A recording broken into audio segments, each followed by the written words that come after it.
Hello, everybody. My name is James Crawley. I am the assistant for Liana Cornell, writer, director, producer, and presenter of Refugia.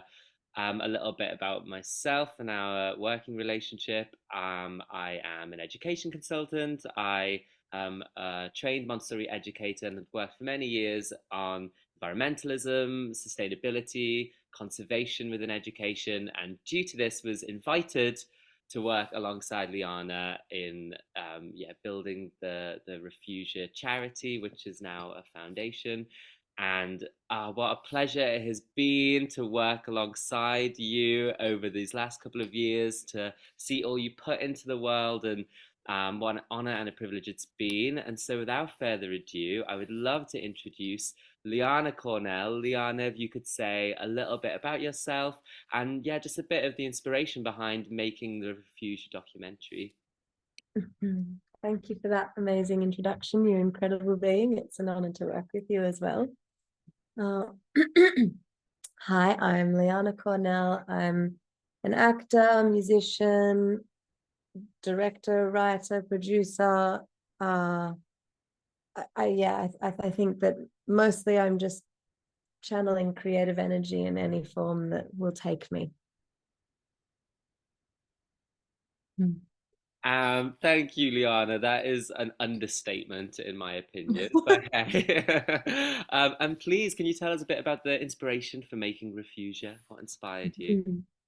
So I had been spending a lot of time in Los Angeles as an actor, and I was moving in all these big circles with people who had a lot of wealth and who had a desire to help, but a deep mistrust of giving people their money.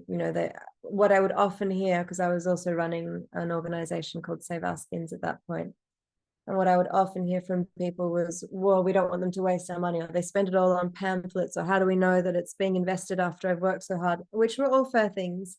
And so I started to then connect people to grassroots activists and people running organizations and people doing good work by being able to say, look, I know them, I know they're doing good stuff, and give that personal connection, which I think always creates more abundance.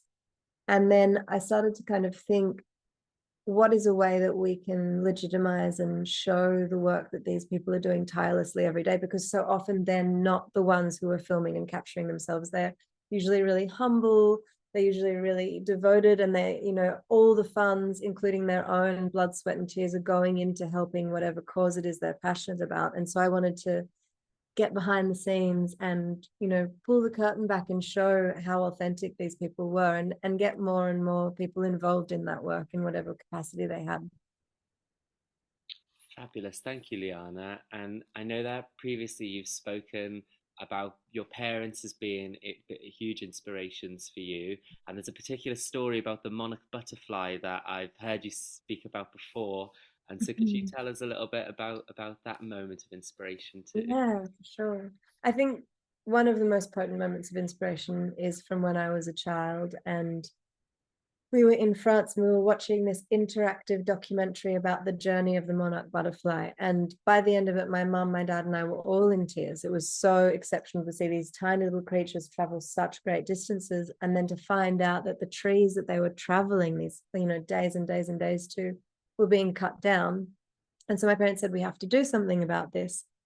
And what they did, which I really respect, I think I was about 7 or 8 years old, so many, many years ago. But what they did, which I really respect, was they went and they spoke to the villagers and they found out why this was happening. And then they went and spoke to a local priest and made a feast day for the monarch. And they planted not only trees for the monarchs, but trees for the locals that could continue to be cut down, so their livelihood wasn't taken away from them, which I think is something that you often see clashes in conservation and culture. And the program became so successful, eventually it was taken on by the American government, and they planted 1 million trees in Mexico prior to the government taking over that. And so to see that as such a small child and realize that, the act of storytelling can really create cemented change in the world was deeply inspiring, and stayed with me for the rest of my life. Fabulous, thank you, Liana. And that leads us quite nicely on to the next question, which kind of looks a little bit of the structure behind how you tell the story. So, when you're looking quite broadly at conservation or environmentalism, there's so many different areas to choose from. So, how exactly did you go about planning the structure of the film, the choosing what you were going to feature and who to speak to about these topics? I was very green, so I'd love to say I had it really planned. I did not. I was doing the pre-production alone with an injured right hand. So I was there with my one little hand by the seat of my coattails. I don't even know if that's a saying. That's how scrambled I was. And basically the people that I knew I wanted to use were the ones that I had relationships with over a long period of time, that I had seen working tirelessly and that I wanted to continue to fund, because my parents had done a lot of environmental work over their lifespan as well. And then I really left it up to intuition and my connection to, people call it coincidence, magic, whatever you want to say.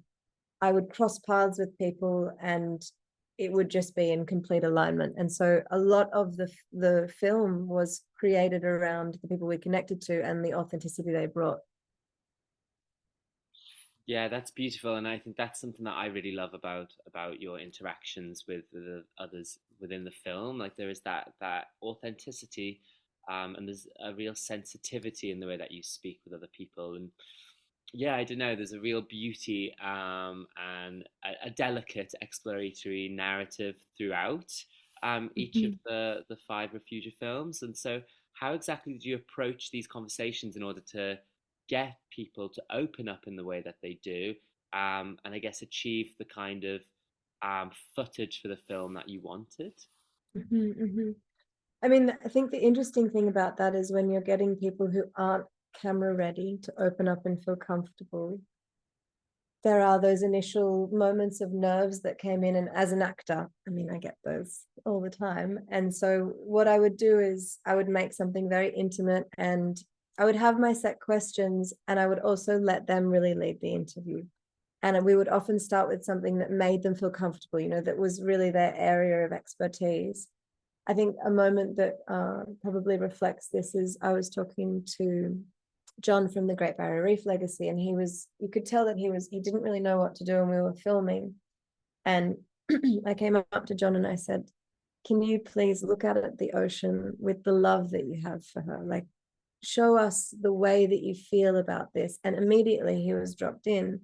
And I think that's something that comes from that acting background, that you kind of know how to unlock people with their passion. And as soon as someone's talking about something they love, they just light up. And so oftentimes it didn't take much. It just took that initial nudge and invitation. And we also would, if they wanted to, have like someone with hair and makeup, give them an extra bit of a glow so you could feel, because I think I think that does happen where you suddenly like, oh my, especially when we were interviewing older members of my family who were women, they said, oh wow, we didn't think we would be on a screen at this age. And I think that is one, incredibly sad and a great loss for society, because we have these elders that hold this wisdom that we're still able to tap into. And I think finding beauty in all its forms was really encouraged in that production. Yeah, and again, the emphasis on the intimacy that's created. It is actually really lovely to hear you share the story of just asking John to look at the ocean with the love he has for the ocean. That's There's an intuition there that yeah, Mhm. that really shines through. Another area that adds intimacy to the film is the archival footage that you have, Mhm. Mhm. which is yeah adds its own beautiful layer um, to the film. And so, whereabout is this from? How did you go about collecting this? Well, I am just double checking that now. Right.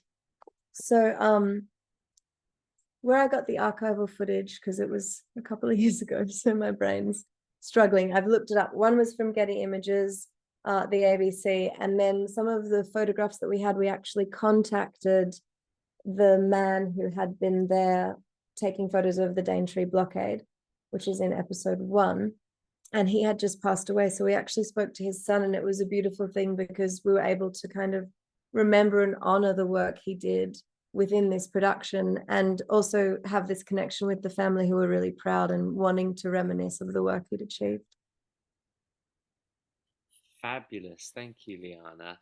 Um, the narrative is not only informative, it's poetic, which is a really lovely, yeah, they complement each other so well throughout. And so how and at what point did you go about working on this poetic and informative narration? Mhm. I'd actually started writing about my love for the planet prior to the series. And, I was a homeschooled kid, so I really got into poetry at a young age. I was reading Shakespeare at about 8 years old. Had no friends, but Shakespeare was my best friend, so it was nice.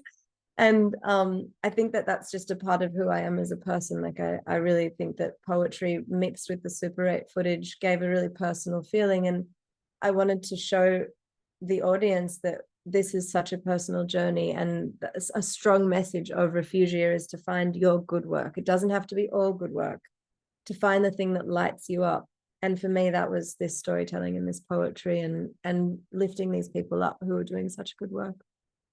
Lifting people up who are doing good work. Yeah, Mhm. it's really it's needed. It's really needed, and the optimistic element to Refugia makes it so watchable and enjoyable. And yeah, there's so much to learn as well, which is really yeah, really fantastic. In a subject matter that can so often make, I know from my own experience, feel kind of hopeless. And so it's Yeah. lovely that there's, yeah, an element of hope within the film. And I'll get to that shortly. But your background is in acting, so how did you find the jump from behind the camera to in front of it? Yeah, well, it's in my family, so there's always been a lot of filmmaking in my family, and then I did a degree at the National Institute of Dramatic Arts, and what they would do is, even though we were studying acting, we would do every role. So you would do the boom, you would do camera operation, you would, every single role, and then you'd swap around. So you had respect and understanding that everyone's job was difficult, because I think there is a bit of a belief system from actors that they're doing the most important thing when we're actually integral in this beautiful big beast. And I really love being behind the camera. I think maybe I'm more comfortable, especially with the Super 8, because it felt like an extension of my brain. So yeah, I think that it might be an area that I'm occupying more and more as time goes on. Comfortable behind the camera and in front. Yeah, it's lovely to hear you talk about, yeah, just all the different roles and the many hats that you wear. Can you break it down for anyone who doesn't know what a Super 8 is? Oh yeah, so Super 8 is a camera that shoots on Super 8 film. They were very big back in the 60s and the 70s and the 80s. Probably less so the 80s, it was getting a bit more techy by that point. And I think the thing that I love about film is, even though it's expensive and sometimes not the most environmental, and that's every moment I shot was precious, because one roll of film is 2 minutes. And so I had to be really clear and make sure that whatever I was capturing really aligned with what we were trying to say. And it just brought this feeling of intimacy that I don't think it otherwise would have had. We ended up having a few scenes and some stock footage that we put some layers over to match to the Super 8, but every time the Super 8 footage comes on, it's meant to be that personal connector. So we have these interviews and then going back into this storyline, because what I wanted to do was to have someone we could follow. And so I had been doing environmental work for a long time, but I didn't really feel like coming on and being like, I know everything. First of all, I don't. And second of all, I think it's much more interesting to be discovering, these truths and these aspects to this work. And I think too, it allowed me to take a position of curiosity that I maybe otherwise wouldn't have had. Yeah, thank you. I do agree. I feel like it adds such a layer to the film. That is that yeah, film just has such a beautiful um, way of showing things that you don't really Mhm. get with tech. So it's Mhm. such a nice addition to the film. And the Yeah. word that was mentioned earlier, hope. Our final question: what do you hope for your film? I think that the main hope is that it boosts and lifts these people doing this good work, because once again they're out there tirelessly doing it every day. And that was my main reason, is I really want to just get you out there and allow people to know that this is happening. Because when I had been doing all this research for all these years, I got really stressed out. I got 40 severe stomach ulcers and was really unhealthy. And a good portion of that was from the anxiety that I was feeling about the environment, because, we are nature. And I think like most people feel this part of themselves in destruction. And what I wanted Refugia to be was that when you're feeling down, you can go and watch it and go, oh yeah, wow, there's so many people out there doing good work and saving the planet. Not all hope is lost. I think we can look at the lockdowns that happened during COVID and how quickly nature recovered in those couple of months from giving like nature a rest.